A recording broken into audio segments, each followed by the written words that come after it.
بسم اللہ الرحمن الرحیم، شروع اللہ کے نام سے جو بڑا مہربان اور نہایت رحم والا ہے۔ السلام علیکم ورحمۃ اللہ وبرکاتہ۔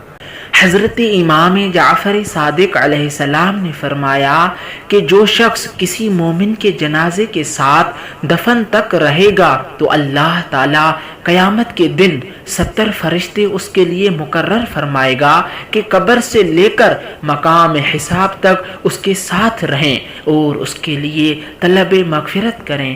اور اس کے بعد حضرت امام جعفر صادق علیہ السلام نے فرمایا کہ جب لوگ مومن کو قبر میں رکھتے ہیں تو اس مومن کو آواز دی جاتی ہے کہ تمہارا سب سے پہلا عطیہ جو ہم تجھے دیتے ہیں وہ جنت ہے، اور پہلا عطیہ جو تیرے جنازے پر آنے والوں کو دیتے ہیں وہ ان کے گناہوں کی بخشش ہے۔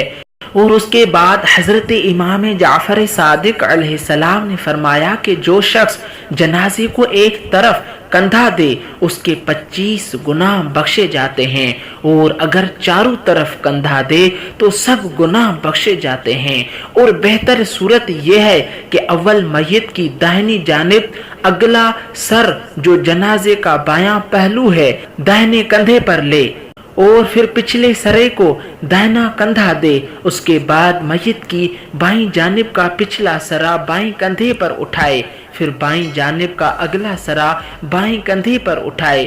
اس صورت سے چاروں کندھوں کو تربیع کہتے ہیں۔